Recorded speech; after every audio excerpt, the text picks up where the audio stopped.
Hello বন্ধুরা, Facebook পেজের rich বাড়িয়ে নিতে পারবেন এই 3টি সেটিংস অন করলে এবং এই ভিডিওতে দেওয়া টিপস ফলো করলে। সো এই যে দেখতে পাচ্ছেন, আমি কিন্তু মাত্র 7টি কন্টেন্ট লাস্ট 28 দিনের ভিতরে পাবলিশ করেছি এবং দেখতে পাচ্ছেন এখানে কিন্তু আমার রিচ আছে 3,42,000 এবং দেখতে পাচ্ছেন এখানে কিন্তু আমার এঙ্গেজমেন্ট আছে কী পরিমাণে এবং কী পরিমাণে ফলোয়ার্স আছে। সো এই ভিডিওটি দেখার মাধ্যমে আপনারাও কিন্তু আমার মতো ফেসবুক পেজের রিচ, এঙ্গেজমেন্ট এবং ফলোয়ার বাড়িয়ে নিতে পারবেন। তো অবশ্যই সম্পূর্ণ ভিডিওটি কন্টিনিউ করবেন এবং চ্যানেলে নতুন হলে চ্যানেলটি সাবস্ক্রাইব করে ফেসবুক পেজে একটি ফলো দিয়ে রাখবেন। 1 নাম্বার সেটিংস, এটি করার জন্য আপনারা এই যে দেখতে পাচ্ছেন নোটিফিকেশন এই অপশনে চলে আসবেন এবং এখান থেকে আমি আপনাদেরকে দেখানোর জন্য এই যে দেখতে পাচ্ছেন আমার এই ভিডিওতে কিন্তু একজন কমেন্ট করেছে। আমি এই কমেন্টের উপরে একটি ক্লিক করে দিচ্ছি। তো কমেন্টের উপরে ক্লিক করে দেওয়ার সাথে সাথে দেখতে পাচ্ছেন এখানে কিন্তু ভিডিওটি অটোমেটিক প্লে হয়ে গিয়েছে। সো এই ক্ষেত্রে আপনারা যখনই আপনাদের ভিডিওতে অন্য কেউ কমেন্ট করলে আপনারা সেই কমেন্টে রিপ্লাই দিতে গেলে তখন কিন্তু আপনাদের ভিডিওগুলো অটোমেটিক প্লে হয়ে যাবে। এবং এই সেটিংসটি যদি আপনারা অফ না করেন তাহলে কিন্তু ফেসবুকের অ্যালগোরিদম ভাববে আপনারাই আপনাদের ভিডিও দেখে ভিউজ বাড়াচ্ছেন। সো এক্ষেত্রে আপনারা অবশ্যই এই সেটিংসটি অফ করে রাখবেন, তাহলে কিন্তু আপনাদের ভিডিওতে আরও রিচ বাড়বে এবং এঙ্গেজমেন্ট বাড়বে।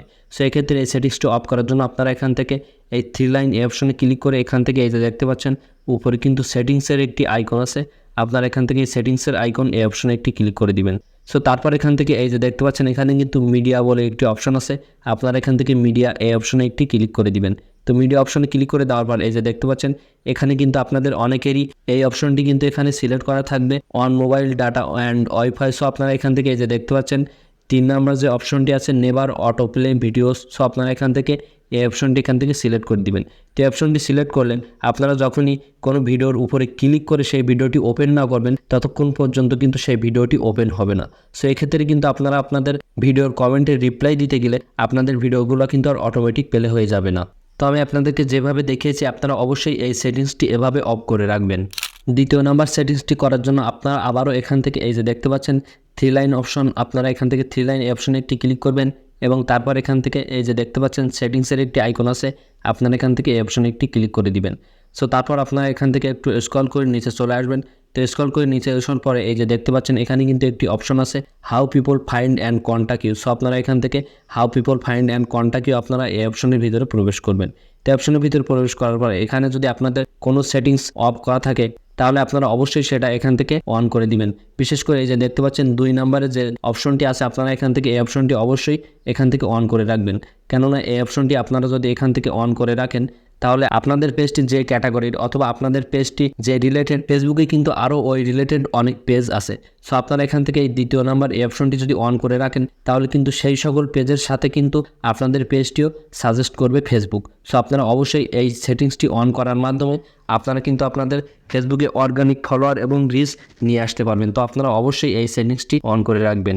3 নাম্বার এই সেটিংসটি করার জন্য আপনারা এখান থেকে এই যে দেখতে পাচ্ছেন ড্যাশবোর্ডের একটি অপশন আছে। সো আপনারা এখান থেকে এই আইকনের উপরে একটি ক্লিক করবেন, তারপর আপনারা এখান থেকে একটু স্ক্রল করে নিচে চলে আসবেন। তো স্ক্রল করে নিচে চলে আসার পর এই যে দেখতে পাচ্ছেন এখানে কিন্তু একটি অপশন আছে পেজ রিকমেন্ডেশন। সো আপনারা এখান থেকে এই অপশনে একটি ক্লিক করে দিবেন। তো এখান থেকে পেজ রিকমেন্ডেশন এই অপশনে একটি ক্লিক করে দিলাম।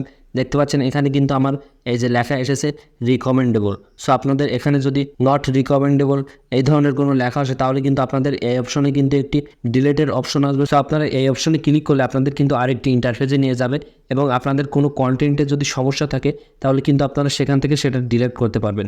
এবং আপনারা যদি এটা রিকমেন্ডেবল না করেন তাহলে কিন্তু আপনাদের পেজটি সাজেস্টে যাবে না অথবা আপনাদের পেজে কিন্তু রিচ আসবে না। সো আপনারা অবশ্যই এখান থেকে আপনাদের যদি কোনো ধরনের সমস্যা থাকে তাহলে আপনারা অবশ্যই এটা ডিলিট করে রাখবেন। দেখতে পাচ্ছেন আমার এখানে কিন্তু আমার এটা রিকমেন্ডেবল আছে।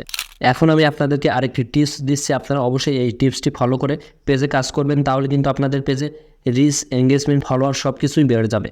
সো আপনারা এখান থেকে এই যে দেখতে পাচ্ছেন রিলসের একটি অপশন কিন্তু আছে, বর্তমানে কিন্তু এটা সকল পেজে আছে। সো আপনারা প্রতিদিন এখান থেকে কমপক্ষে একটি করে রিলস ভিডিও আপলোড করার চেষ্টা করবেন, তাহলে কিন্তু আপনাদের পেজের রিচটি আরও বেড়ে যাবে এবং রিলস ভিডিওতে কিন্তু তুলনামূলক লং ভিডিওর চেয়ে ভিউ বেশি হয়। সো আপনারা অবশ্যই রিলস ভিডিও আপলোড করবেন, তাহলে কিন্তু আপনাদের ভিডিওতে যখন ভিউস আসবে তখন আপনাদের পেজে এঙ্গেজমেন্ট, রিচ এবং ফলোয়ার কিন্তু এমনিতেই চলে আসবে। সো আপনারা অবশ্যই আপনাদের পেজে প্রতিদিন কমপক্ষে একটি করে রিলস ভিডিও আপলোড করবেন। তো আশা করি আপনারা বুঝতে পেরেছেন যে কীভাবে ফেসবুক পেজের রিচ বাড়িয়ে নেবেন। তো ভিডিওটি ভালো লাগলে অবশ্যই ভিডিওটিতে একটি লাইক করে চ্যানেলটি সাবস্ক্রাইব করুন এবং ফেসবুক পেজে একটি ফলো দিয়ে রাখুন।